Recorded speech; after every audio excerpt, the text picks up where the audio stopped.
नमस्कार फ्रेंड्स. बाहेर खूप छान पावसाचं वातावरण झालेलं आहे आणि आपण आता कांदा भजी करणार आहोत. पाऊस म्हणले की आपल्याला काय आठवतं तर कांदा भजी आणि चहा. मस्तपैकी आपण कुरकुरीत अशी कांदा भजी बनवणार आहोत. त्यासाठी मी इथे साहित्य घेतलेलं आहे. कांदे घेतलेले आहेत 2 ते 3 उभे असे पातळ चिरून.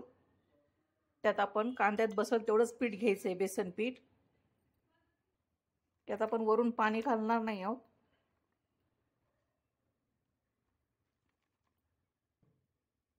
कुरकुरीतपणा येण्यासाठी यात मी 1 चमचा रवा घालते. आता यात आपण धना जिरा पावडर घालणार आहोत. ही जिरा पावडर आहे आणि ही धना पावडर आहे. लाल तिखट घालणार आहे मी 2 चमचे. हळद घालायची थोडीशी चिमूटभर. यात सोडा नाही घालायचा. लाल तिखट 2 चमचे. हिंग घालणार आहोत आपण थोडीशी.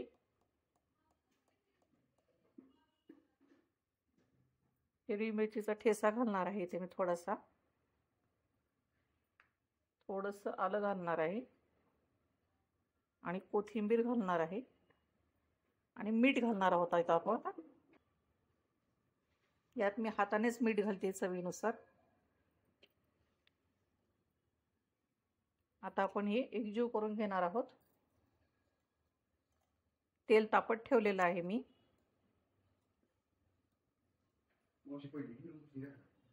लागत असेल तर थोडंसं पाणी घालायचंय. यात मी थोडंसं आणखीन बेसन पीठ घालते.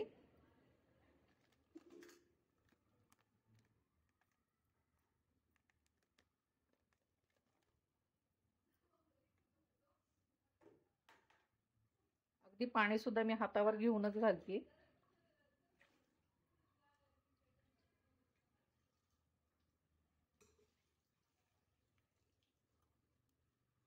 कारण कांद्याला पाणी सुटतं, त्याच्यामुळे पाण्याची गरज नाही लागत याला. हे पहा, आपलं पीठ आता तयार आहे. मी तेल तापायला ठेवलंय. आता आपण त्यात कांदा भजी सोडणार आहोत. इथे पीठ थोडंसं घट्ट वाटतंय मला. मी थोडंसं अजून पाण्याचा शिंपडा देते.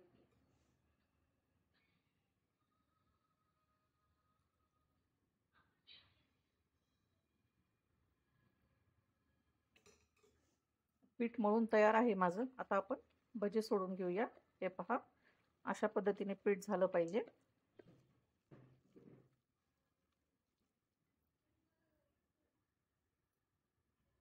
गॅस मध्यम आचेवर ठेवायचा आहे. जास्त मोठा पण नाही आणि जास्त बारीक पण नाही.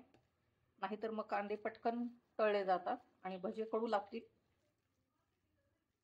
जास्त मोठा गॅस असला की कांदा जळतो.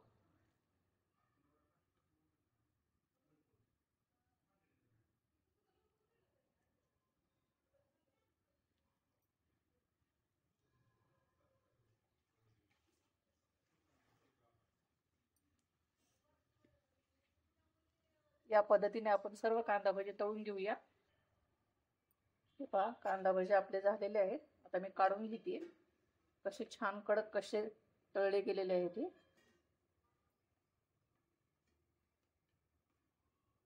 आता आपण याप्रमाणे सर्व भजे काढून घेऊयात.